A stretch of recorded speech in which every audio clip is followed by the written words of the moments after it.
We're back now with the money lead. And right now, the most powerful economic policymakers in the world are in Jackson Hole, Wyoming, for one of the most consequential gatherings of the year. The big event, Federal Reserve Chairman Jerome Powell's keynote address tomorrow. Remarks delivered at a moment Powell and the Fed are facing unrelenting attacks from President Trump and his top allies.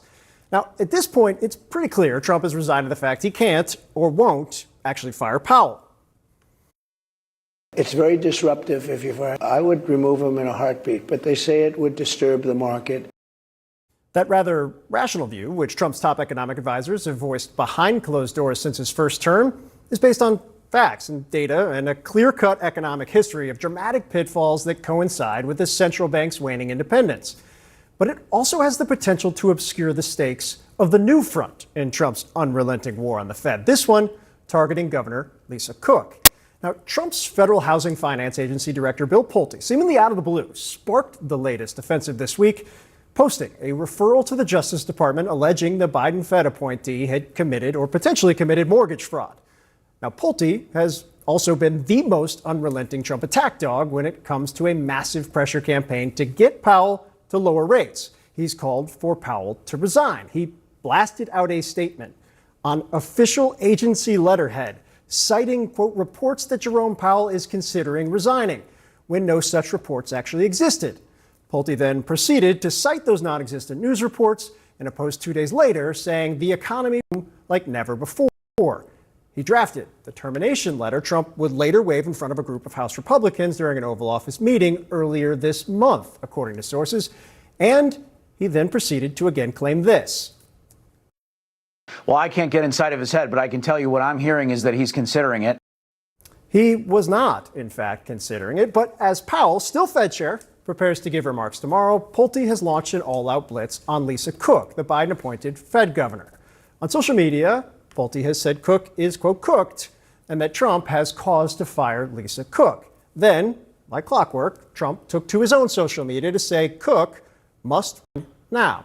So while Trump has clearly concluded he can't and won't fire Powell for now, what's always been true is that the Fed chair doesn't actually unilaterally control the central bank. That's the responsibility of the Fed's Board of Governors. 7 seats held by Senate-confirmed presidential appointees. 2 of Trump's appointees have sided with his view that rate cuts are needed. A Biden appointee actually left the board earlier this month, opening up a 3rd seat for Trump to fill.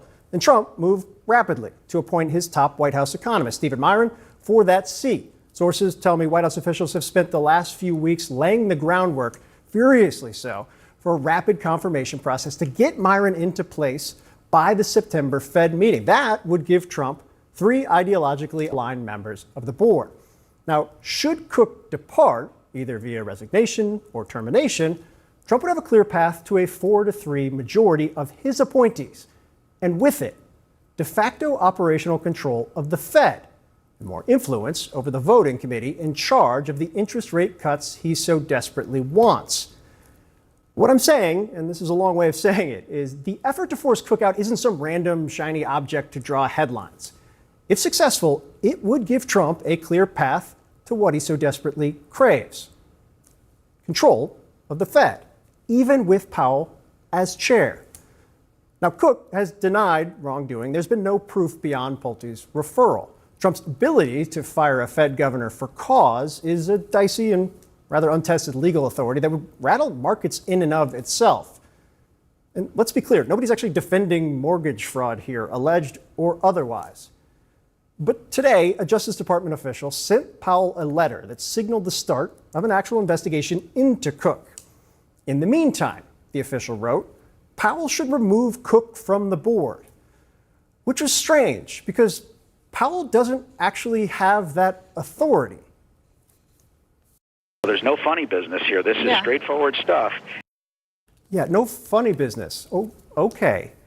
Straightforward? Actually, when you piece everything together, it really is. Just not necessarily in the way Pulte is spinning things.